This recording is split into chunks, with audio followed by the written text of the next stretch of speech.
dapat seryosohin na itong senior high school kasi isa tong hakbang na magka-college na, doon na magsiseryoso yung tunay na buhay. Kaya kung sa senior high school pa lang, ayusin mo na ugali mo nung national ka kasi magkaiba yung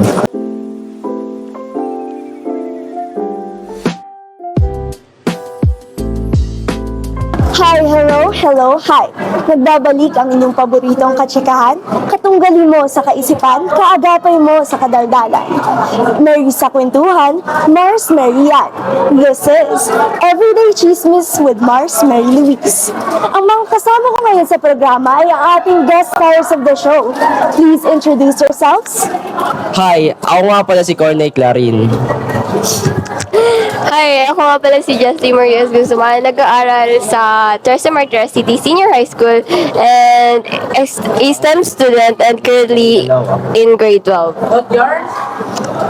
Ako nga pala si Jofran Carby Brillantes, isang normal na estudyante sa Teresa Martires City Senior High School. And ako naman po si Arman Matthew Costello, a graduating STEM student galing sa Trece Martires City Senior High School po. Maraming salamat. Ngayon at kilala na natin ang isa't isa, tumungo naman tayo sa pinakaunang topic. First, bilang mga STEM students, tayo ay nag-take ng entrance exam para makapasok sa STEM. Justy Guzman, how was your experience? At first, I was kind of nervous kasi wala akong mga friends nung sumabak ako dito. Hindi ko alam kung anong background ng school. Like, parang nag-enroll lang ako. Parang gusto ko lang ng thrill kasi nga may entrance exam pala. Sabi, ay, may entrance exam pala sa school na to. So, parang gusto ko ng something new.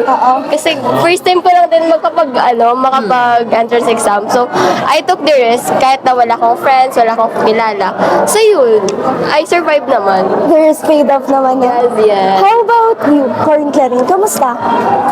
Para sa akin, nung una, mahirap yung entrance exam. Hindi ko nga rin ini-expect na makakasama ako dito sa STEM eh.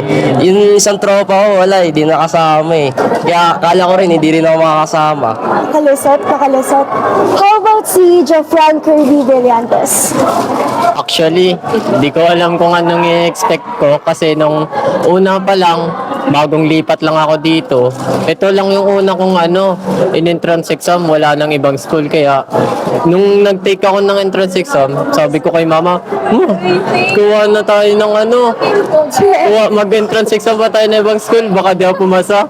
Inilaan ko lang lahat ng tapos yun. Kasi cut-off na din yung Oo. stage yun, di ba? Oo. Wala na din silang Kaya yun, nakapasa naman. Hindi ko alam kung paano, pero thankful naman ako. Last but not the least po, how about you, Arman? Yung sa akin naman, para kasing like expected ko na parang makakapasa ako since parang kasi galing ako national tapos parang iniisip ko na parang wala nang entrance exam dito kaya pinili ko yung school na to. Tapos yung pinili ko yung course na STEM. So parang nagulat ako na parang may entrance exam tapos hindi pa ako handa. Tapos yun, sinagutan ko na lang, pumasok ako, ganun. Tapos, syempre, medyo kalmado lang ako kasi kasama ko na may mga kaibigan ko nun. Kaso, nung nagulat lang din ako nung nakapasa ako. Pero yung nakakalungkot lang din, yung mga iba kong kasama before is parang hindi sila pinalad. Ayun lang naman. Parang mga pasang-awa tayo. Pero, since nakapasok naman tayo, parang ano bang nakita niyong kagandahan sa school natin? Like, ano yung parang ina-admire niyo, yung nagustuhan niyo? Start po tayo sa'yo. Siguro aside sa structure ng school, siguro yung court na rin siguro. I mean, maganda rin tignan yung court pati yung entrance nung natin nung school.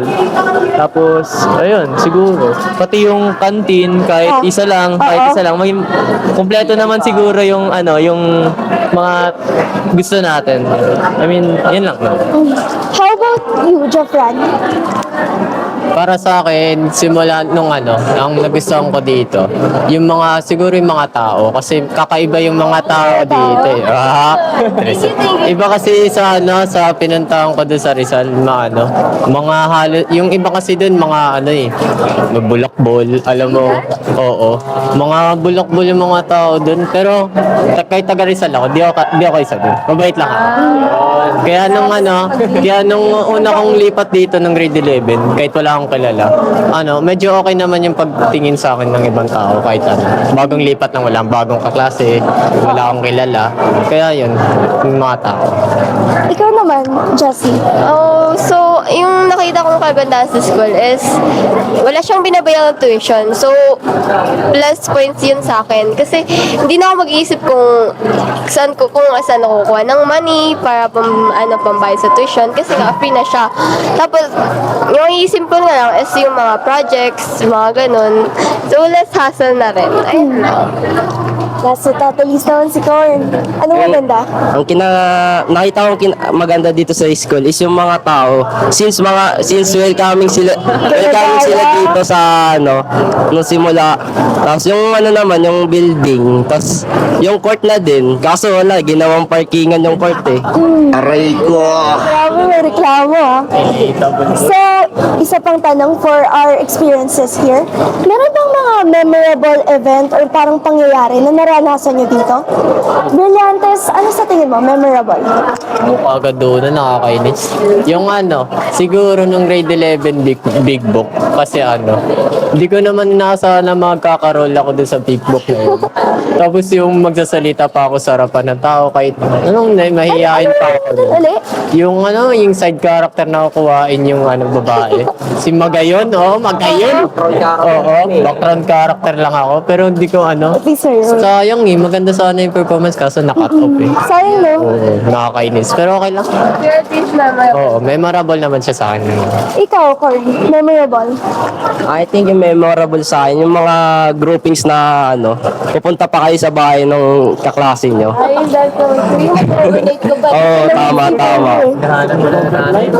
Sim, kahit minumura ka na sa chat. Ayun. Tinatawag-tawagan ka na, no? Natawag-tawagan na, tapos madaling araw ka pa uuwi niyan. Yun lang. Ikaw po, Jess. Sa tingin kong pinaka-memorable na event dito sa school is yung parang nung festival talaga. Kasi kahit hindi kami nanalo, parang super proud pa rin namin sa sarili namin na nalampasan namin yun, na isayaw namin ng maayos, ganon. So, kahit ako kasi is naiiya talaga ako kapag nagpa-present sa harap ng tao. Pero, di ba, pero nung true.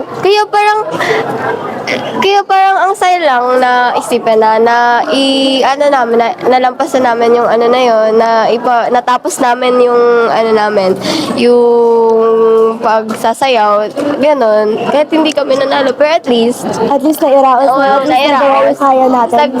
Nag-enjoy kami, ganon. Kayo po, Arman, memorable thing.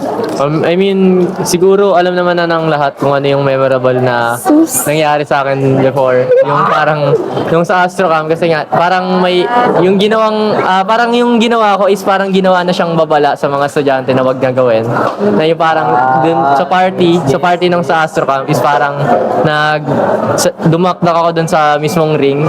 Tapos parang malapit na akong i-guidance nun. So parang, kaya napagalitan ako ni ma'am. Kaya parang nakakahiya na parang dala-dala ko pa rin yan hanggang sa Pero may mga iba rin namang bukod dun sa Astrocam. Siguro rin yung sa akin yung sa festival na parang yung todo bigay kahit na parang ibinuhos ko yung pagod ay pati pawis ko ron. Pati parang ayun, yun lang naman. Sir, Diba? parang natangkilik na natin yung mga napagdaanan natin, no? Parang short question lang, pero may advice ba kayo sa upcoming SHS students? Like, may ipapayo ba kayo na parang tips? I mean, siguro sa akin, huwag siguro silang magbulakbol and dumakdak dyan sa rim. So parang, ayun na naman. So, I mean, huwag rin siguro sila ma-pressure dun sa mga sabi-sabi na parang nakaka-pressure yung school natin na parang yung teachers, I mean, mababait yung mga teachers natin dito, pati maluluwag. So, pati madali lang, maganda yung atmosphere natin dito sa school. Ayun lang naman. Ikaw, Brillantes. Para sa akin naman sa tingin ko dapat seryosohin na itong senior high school kasi isa tong hakbang na magka-college na, doon na magsiseryoso yung tunay na buhay. Kaya kung sa senior high school pa lang, ayusin mo na ugali mo nung national ka kasi magkaiba yung Ang profound, ah. Oo. Kayo po. Yung yung maipapayo ko lang is ayos, like, tulog siguro. Ganun kasi, yung senior year, ang hirap na makatulog. Ang hirap na makompleto yung tulog eh. Kasi parang ang daming mong ginagawa. Kaya ganun. Tapos ano lang, tips lang for upcoming senior high school student. Yes, parang ayusin nyo yung grade 11, ano nyo, yung grade 11 nyo. Kasi mostly kasi sa mga entrance exam is, grade 11 card talaga yung kinukuha, di ba? Grade 11 grade. So kapag maayos yung grades nyo, most likely na there's a high possibility na makakapasa kayo, di ba? Yun. Para wala kang True, no? true. Yes. Last card. Payo ko lang naman is simple is wag kayong magpapa-pressure and dapat enjoyin nyo lang ang senior high school life nyo. Yun lang. Na-enjoy mo sa'yo? Na-enjoy ko naman yun sa akin. Baka umiyak pa ako sa graduation eh. Thank you po sa pagsagot. And that concludes our program. This is Mars Mary Louise. Thank you for tuning in. Next time na lang. Thank you.